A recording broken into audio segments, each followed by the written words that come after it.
live. Welcome in, everyone. We are live today for episode 4 of how she buys.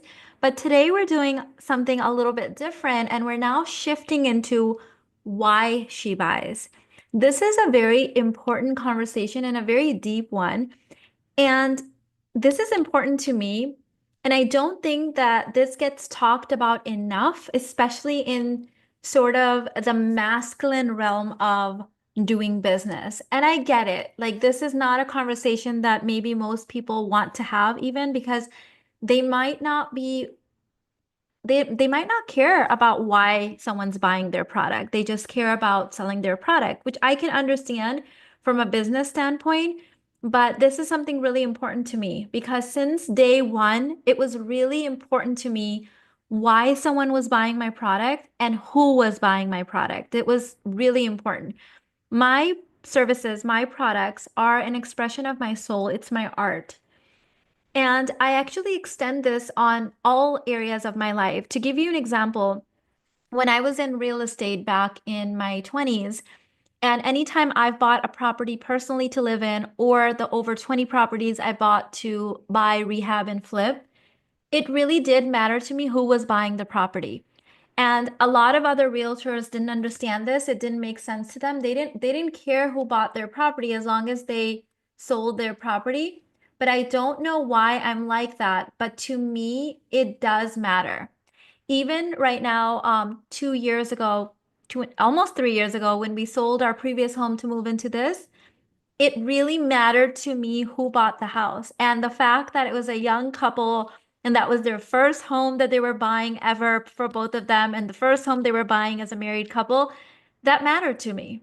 And that sale felt really, really good to me. So I don't know why I'm like that, but it's something that's like one of my values. And this is one of the reasons that I haven't even placed ads yet. And I've done all of my sales and everything organically. But I'm going to give you this information, understanding that that might not be everyone's value, that you might not care who buys, but it still might be useful for you to understand the psychology and motivations behind your ideal buyers. Okay. Hi, Kristen. It's so happy to have you. I'm so glad you're enjoying this. I love it. Thank you. Thank you. I'm going to pull up my notes. So I'll go through my notes first, and then if you have any questions, put them in the chat and I can riff on those things. And then we will talk a little bit about slow sex, fast money, my offer that I'm literally in mid-launch for right now. And hundreds of you have taken advantage of it. I'm so excited to be teaching this work. Okay, why she buys. So when we're thinking about female buyers, think about, is she buying from projection versus power, activation versus outsourcing? Okay, so I believe, and again, this is one of my personal values. You may not agree with this. And if you are happy with the way your business is going, keep doing what you're doing, right? This isn't about my way is the right way or you're doing it all wrong. This is just, I'm showing you how a spiritual person that values art and sees sales as a relationship, as an ongoing relationship, how she would sell. And in fact, today in Wifed, I have a group coaching container inside of Kainat. One of my beautiful, lovely clients came in to share her testimony from for my wife's students, and she has been in my work, following me on my channel since 2012, and in like close proximity containers with me since 2020. And so that will show you that I really value long-term relationships. And so that's why I believe that not all sales are created equal. Just because someone paid you doesn't mean that they came from an empowered place. Sometimes the money is clean, like Barakat is a really big part of my spiritual belief, and I want like clean money while also letting the buyer take personal responsibility for what they're buying, right? Sometimes like the money is clean. The person coming in is coming with power. They're seeing my power, but they're also in their power. But other times there can be like these hidden contracts. And this can happen when someone's watching you, especially in the business that we have where we are the content. People are watching us online, right? I can't control who's watching me. And they can go into this thing of like where, oh, Mina has power, but I don't have power. This is a very lower consciousness thing. You guys know basic babes do this, right? Like they go into save me, fix me, make me feel safe because I can't do it myself. And sometimes those people will buy from you and you can't save them because they can only save them. You can empower them. You can teach them. You can give them your knowledge, your information, your activation, your wisdom, but you can't save anyone. You're not here to save people. And so that's where it kind of gets icky, right? And so our part is first recognizing that that person made that move. That's not our fault. They made that decision. They're an adult that made a decision to spend their money on something. Because often people that are in the save me energy also like to obviously put all the blame on other people. This is how I think of it. I was having this conversation, I think in our entrepreneur group coaching or somewhere last year, that in order for someone to buy from me, they have to click on my YouTube video or Instagram post, read that post or watch that video, go in the description box, click on a link, go over to the sales page, read the sales page, click on the buy button, create a free account, agree to our terms and conditions, enter their name, address, credit card account. Like there's so many checkpoints.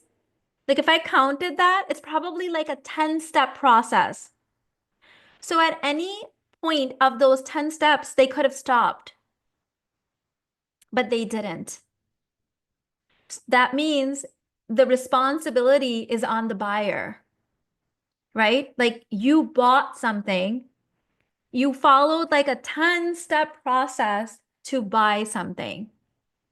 And so recognizing that, and then our part is, as I evolve in my business, can I get even more and more and more clear on who I'm talking to?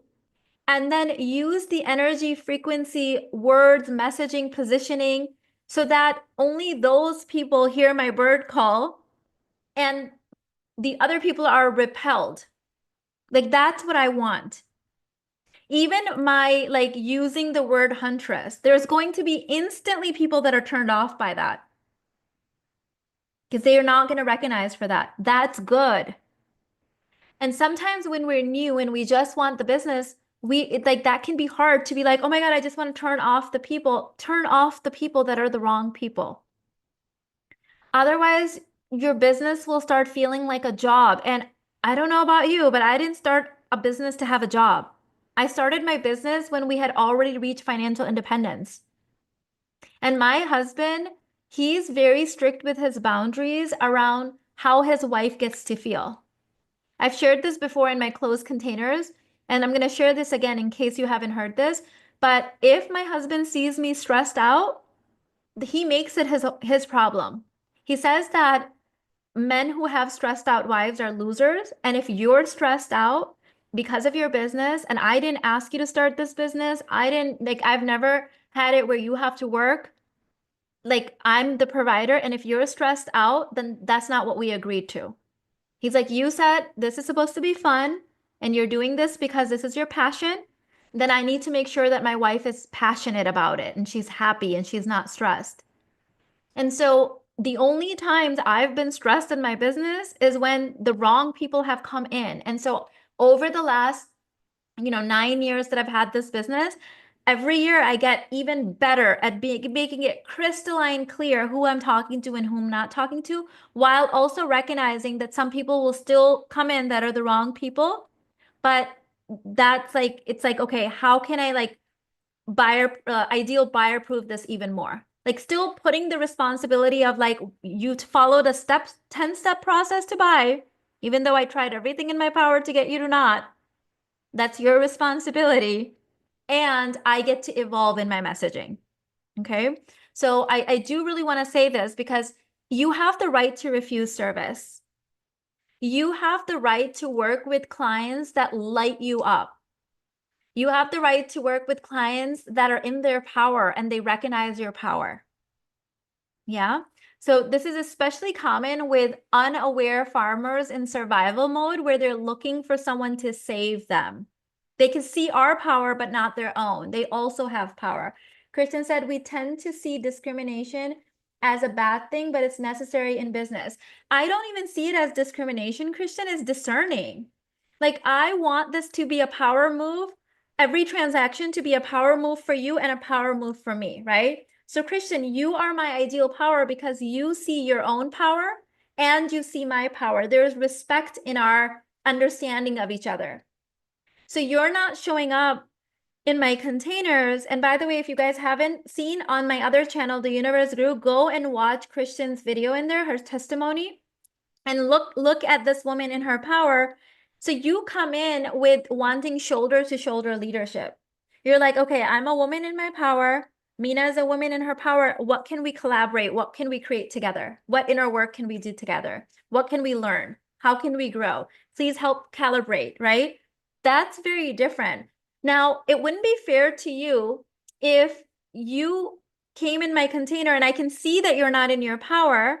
And instead of refusing your business, I'm like, oh, let me just let her come in. Right now with digital courses,